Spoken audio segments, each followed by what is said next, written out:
Game Saturday, Texas A&M at noon on Saturday at A&M on SEC Network. Bob, go ahead and get started, please. Okay. Hey, Eric, how you doing? Good, Bob. Thanks. I hope you're feeling better.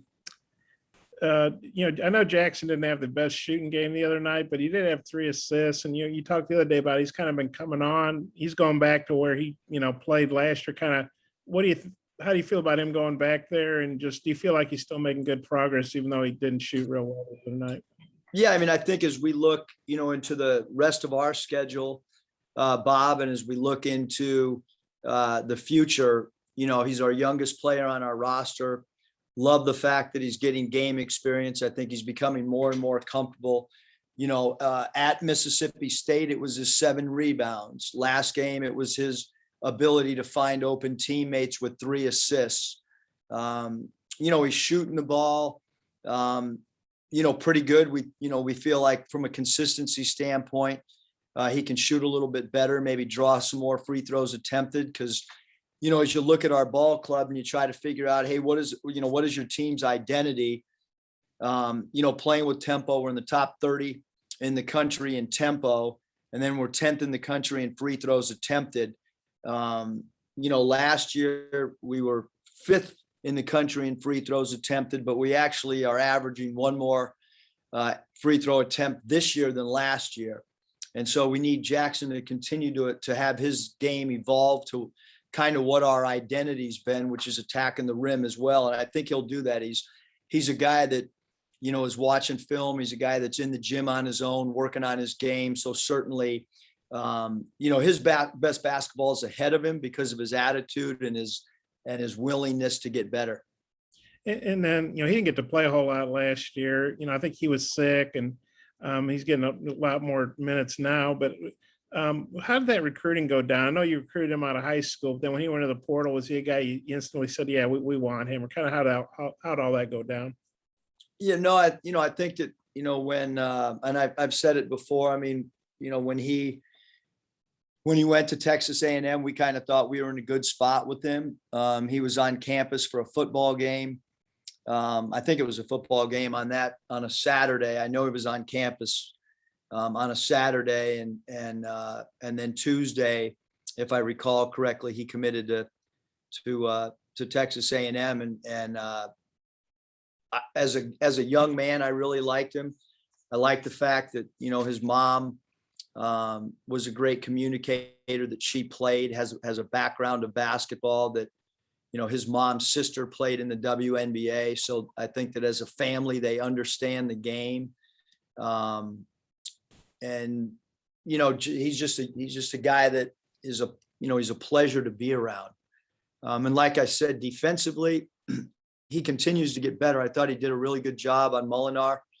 And then if you look at who he was assigned to against Vanderbilt, Wright, that's the one guy that, went 3 for 12. And, Jackson's not known necessarily as a defender, but I think he's buying into the system and he's trying to use his length. He needs to do a better job of getting through screens, which we've addressed with him, and we'll continue to teach him technique on that. But, a lot of really bright spots with what Jackson's done, like I said, not just from shooting, but a lot of different perspectives. You're obviously familiar with Ethan. I know he's not playing a ton, but he's playing a little bit more. I think he leads them in block shots. What are you seeing from Ethan, and kind of what are you expecting from him playing his old team? Although he doesn't know a lot of these guys, some of them. Yeah, no, Ethan, he does a great job of understanding his game. He was a pleasure to coach. Really nice young man, plays with energy, runs the floor really hard, really good shot blocker. Actually, Texas A&M is a great fit for him because they have, a lot of shooting, great 3-point shooting team. And that allows, Ethan to play with space. So he's found a really good spot for him, and a good system for him. Obviously, if he's out in front of his guy, he does a good job of rim running, and he does a good job as a trail man of setting drag screens and rolling hard to the rim, and they'll throw some lobs to him. when he's at that dunker spot. So he's done a really good job for Coach Williams. Yeah, thanks, Eric. I might have a couple more if time allows. Thank you. Nate, Yeah, Eric, just as far as Amuye and Tony and the progress they made this last game, what do you look for them this game, particularly, I guess, with Amuye and rebounding? Yeah, I mean, Stanley's got to defensive rebound the basketball. I mean, he had one defensive rebound. It was off a loose ball about 15 feet from the rim. So we, in this league at the forward spot, whether it's a small forward or power forward spot, you've got to rebound the basketball. And so Adisi's done a good job rebounding the ball at times, but we need him to be a very good defensive rebounder as well. Stan and Adisi, when they're scoring, we're pretty good. So I think from both those guys, especially, they both have experience. They both got to, bring consistency on a nightly basis, so we kind of know what we're going to get from them.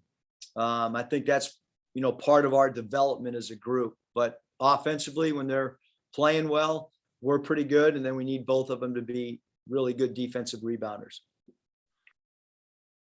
Adisi at the start of the year was really one of your most consistent players. Kind of what happened to him and what do you think got his game back on track?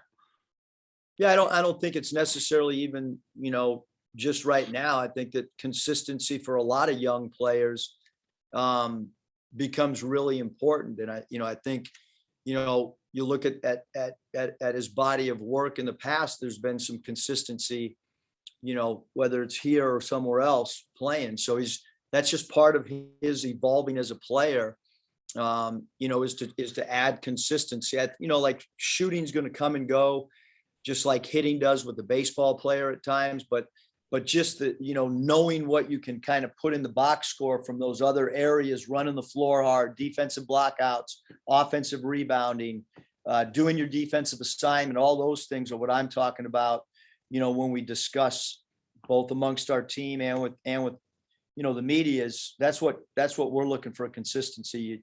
Sometimes the shots come and go, but the consistency on those other areas are really important. Thank you.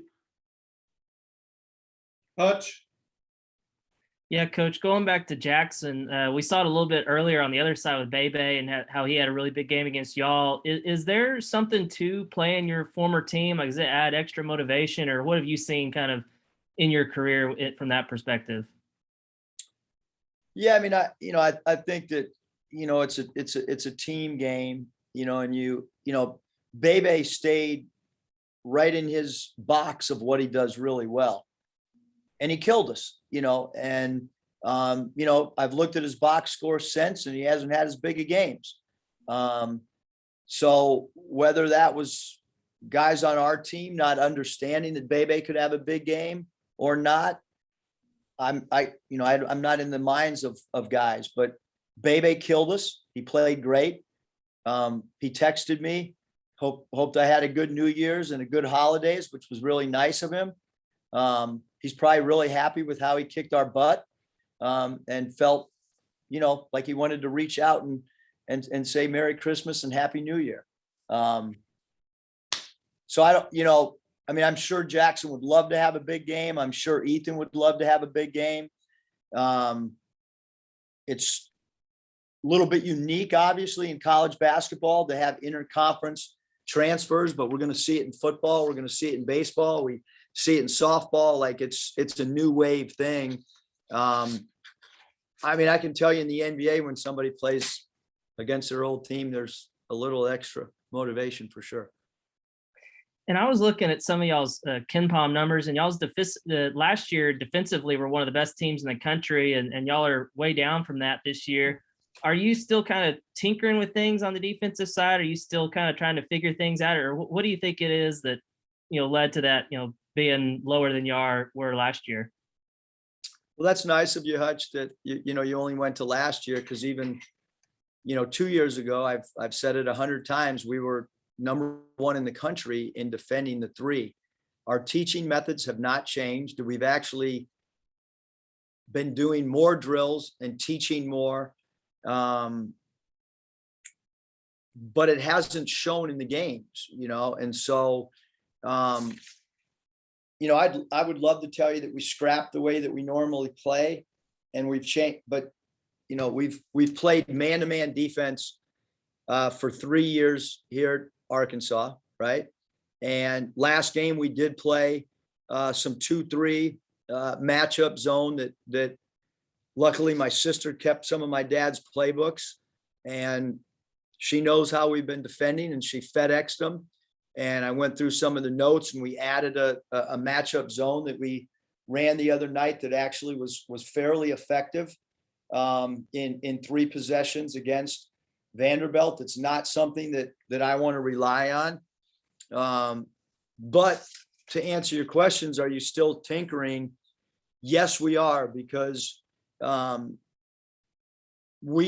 just like you looked at Ken Palm, Hutch, we have 3 different, I actually got a video, an 11.5-minute video from a stat service that normally they just send a package, but they actually verbalized a video for us as well.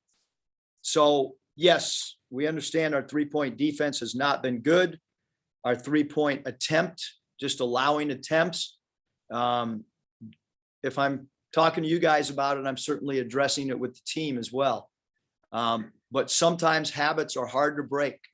And so that's what we have to continue to do is, continue to point it out on video, continue to point it out on our stat sheets that the guys get, and continue to drill it. That's the only way that I know how to do it. But, certainly, when you have a guy like Tate, who's 6'7" and can cover a lot of ground at the point guard position, but again, we're trying to figure it out and tinker. So DC Tony guarded Pippen a lot of the second half. I thought he did a good job.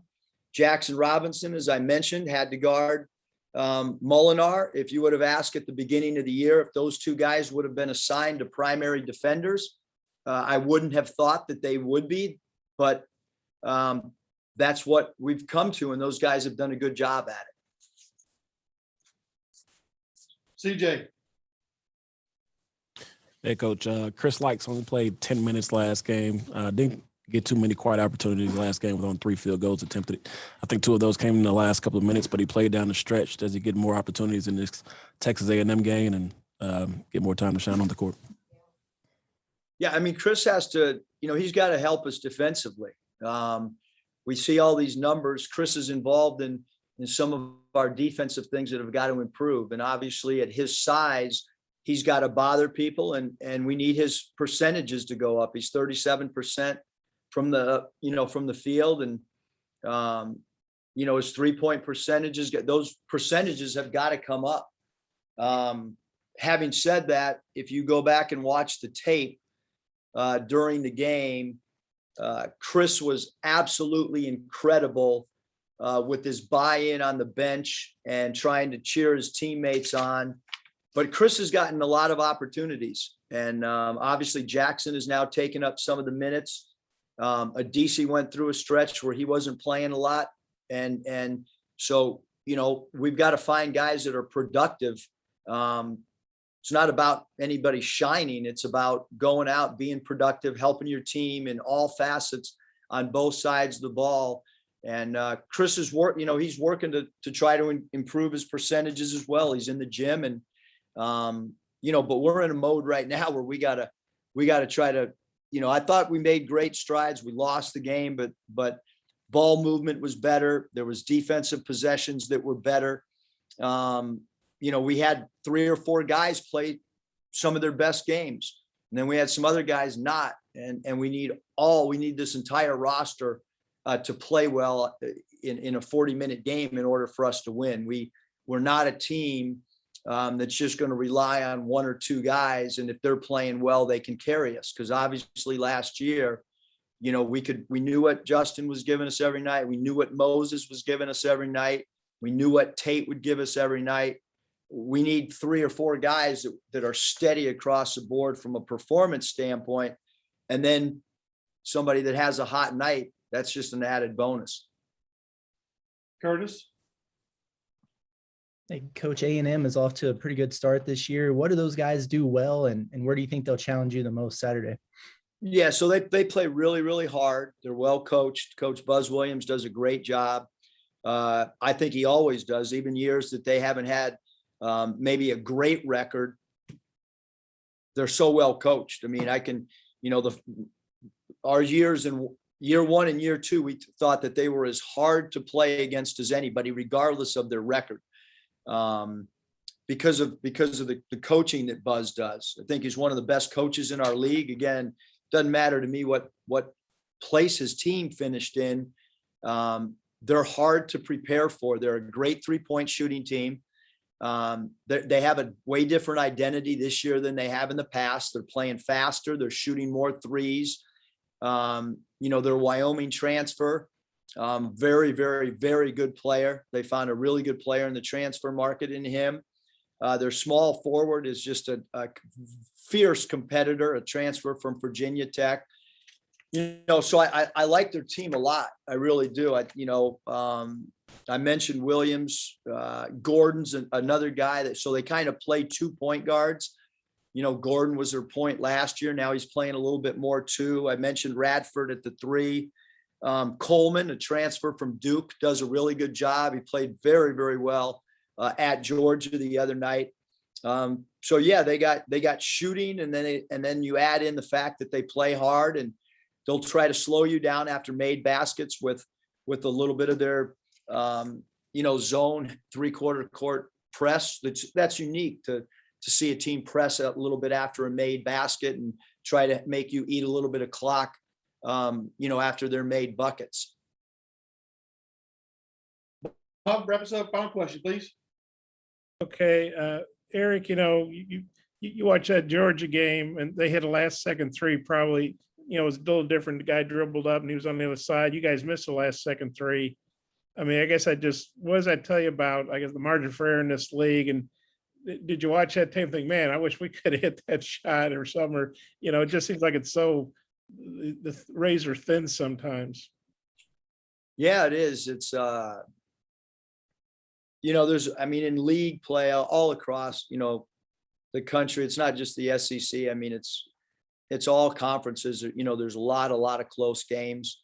And, the thing that, our locker room was hurting. I thought we responded post game the way that you would want a team to after a loss, meaning that, that they're hurt. But it wasn't just JD's shot. We've seen it over and over. He got as clean a look as you're going to get. He just missed the shot. And Chris Likes, I think, had made 32 or 33 straight free throws, and he misses a free throw after making 30 plus in a row. And then he goes in and gets an offensive rebound, and Stan on the left wing, he had a layup blocked. So we had 6 shots within like 45 seconds. I don't know, even in a pro game where there's a lot more possessions, I don't know in the last minute if I've seen so many opportunities that just came up a little bit short. Our defense the last minute and a half was pretty damn good. I mean, to think that we were down where we were and then we kept giving ourselves an opportunity. And obviously there was some missed free throws on their part. But we gave ourselves a chance to win. And we just, the basketball gods, sometimes, it wasn't there for us that night, you got to get yourself ready for another game against a team that, they got a really good record and they've beaten some good teams. So it's another really, really hard game, for sure.